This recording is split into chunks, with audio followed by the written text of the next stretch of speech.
Any time that the academic session starts, there are bubbling activities on the campus, and sometime, unfortunately, they ends up in very unfortunate events, happenings, where even suicide, death, do take place on campus.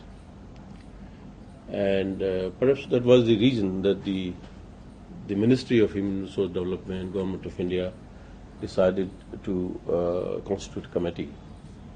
We know a little about this committee. It's called Raghavan Committee. You being with us this morning, we'd like to have your views as to what were the salient recommendations of this committee, which ultimately became as regulations and are being followed. Thank you. Now, first, a small correction. In the sense that this committee was indeed formed by the Government of India, but on the directions of the Honorable Supreme Court, in an ongoing matter, which is Principles of Colleges of Kerala versus State of Kerala, Union of India and others. Till this committee actually went into studying the problem related to ragging, it was generally believed that ragging is more of a disciplinary matter within institutions. Obviously some torture takes place. Okay. There is some psychological trauma. But I think the greatest contribution, the understanding of the concept of ragging and the menace of ragging, which has been made by the committee, which is, as you called it, the Raghavan Committee, yes, is that ragging also has an academic dimension. Ragging impacts on the standards of education and higher education in particular. Yeah. This recommendation, which is the single most vital recommendation of the committee, was, I'm happy to report, accepted by the Honorable Supreme Court.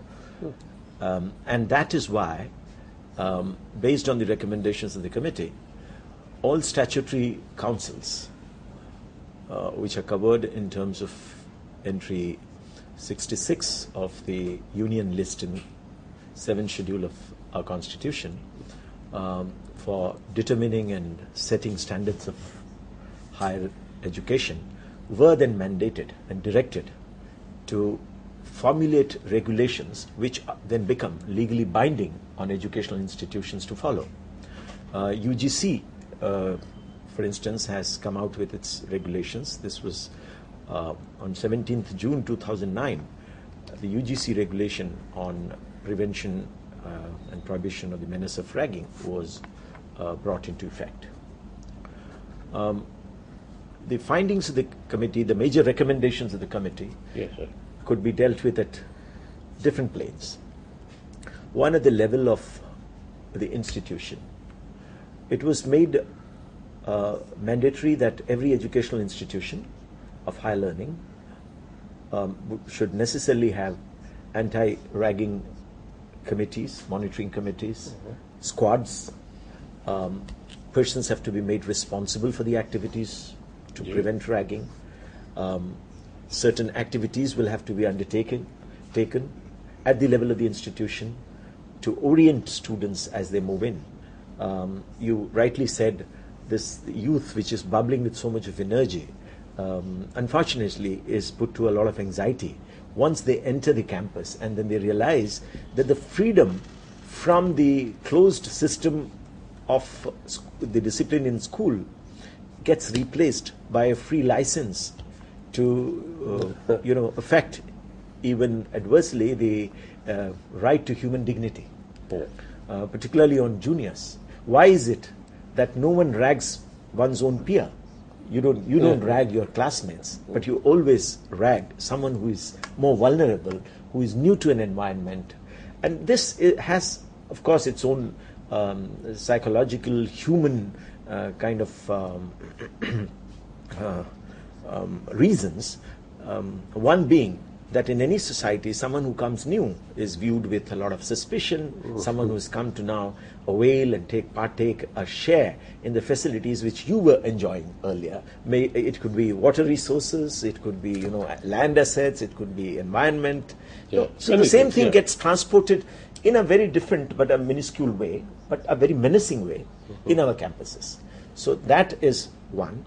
Then at the level of the institution, it was made mandatory that you will have to first inquire into any incident of ragging. Not only do you prevent it, you sensitize people, children, youth, and then if for any unfortunate reason there is an incident of ragging, then you take prompt action. Yeah. You have to inquire, fix responsibility, and punish.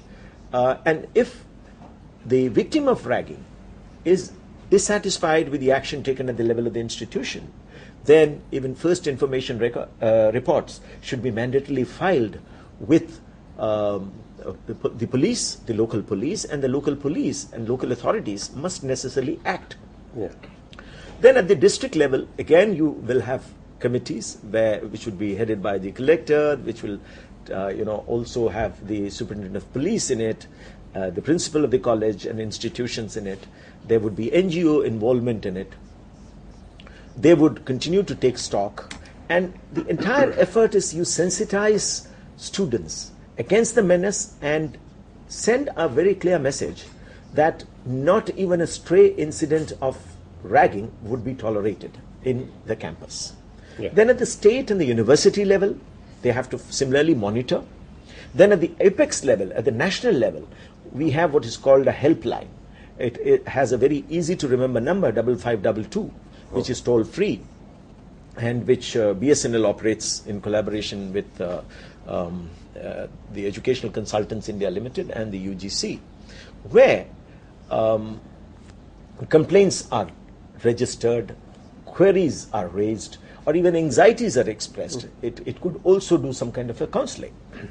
From the time that this helpline was launched on 17th June 2009, over 191,000 complaints and queries were logged with the helpline. That shows the degree of the scale of sensitization which could be brought. Out of these, most were satisfied in terms of the information sought through the response by the call centers, and then nearly 448 were considered serious cases of ragging, mild to serious, and in 40 of them action has already been taken. These were all reported to institutions. The mechanism is that the institution, the local police, the SHO, the warden of the hostel, the head of the institution are first informed by the helpline. Then the level is upscaled to that of the regulatory bodies and the university and the state authorities. And finally, at the level of UGC and various other apex bodies, these complaints are registered. Sir, we see the significant impact of the regulations that were made on 17 June 2009. Yet, we have seen very recently one or two stray cases where a very serious incident happened. So, would we not like to go into the genesis as to why even after so many recommendations, regulations, then squads, district level committee and others, things are happening? I feel that the students coming from school for 12 years of very rigid education, where the uniform, heavy bags, and all those kind of things. The student, when it comes to the graduation, that is the school, college, or university, he comes with some kind of bubbling ideas to have a little fun and all those kind of things. A lot of energy, perhaps she brings along. Does the report also touch upon on this issue as to how to channelize that energy so that energy is utilized in some activities to start with, and then they go on to the studies? Sure. You see, the committee had the benefit of advice from some experts, other than the members of the committee themselves, who are also experts and academics of high repute. For instance, I recall that Dr. Aruna Bruta, who's a very famous psychologist, was involved with our committee. She gave us some very valuable advice. And one of the suggestions made by her are very pertinent to the issue raised by you, and which is that the preparation to face the world has to begin in the school itself, at the level of the school itself. Counseling of students in so many different ways, subtle ways, more direct ways, but must begin at the school level. You have to prepare students for the life which is to be led as a youth, where there will be not so much of an intrusive or incisive regimentation and discipline, where even parental control is somewhat loosened, as it should be. And we must have faith and trust in our youth, and that's the way to go about it, and that's the way to psychologically develop human resources to become confident young men and women. And now, alongside, also, like they say, there's a very old adage that our idle mind is a devil's workshop. So colleges and institutions have also been advised to productively channelize energies in a creative way. We used to have the National Service Scheme, we have the NCC, we have the Fine Arts Societies, we have debating societies, cultural programs, and that's the way to go about it. And bring about bonhomie and familiarity between strangers, younger strangers who enter a campus, and those who are already there. Now, there is a transition period within which, or during which, a young person entering the adult world of a campus needs to get familiarized and settle down and feel comfortable. And that has to be done. There can be no one, stop shop for that, a solution for that, one-stop solution for that. And it cannot be one size fits all. Each institution, a medical college, will have a different kind of an approach. An engineering college ought to have. There would be certain core elements which are all mentioned in the report of Raghavan Committee, but that's what has to be done. You're right, there are instances, but mind you, when there was no monitoring through our helpline, there was many, we could never compare whether there is a trend towards higher number of such cases, or whether the trend is declining. Last year was the first year when we had complaints being logged. So I'm sure next year, when we do a month-to-month comparison, an annual comparison, a comparison across institutions and types of institutions and classes of institutions, we would be in a much better position to say whether incidents of ragging have declined or not. It's nobody's case that ragging would be eliminated overnight. It will take time.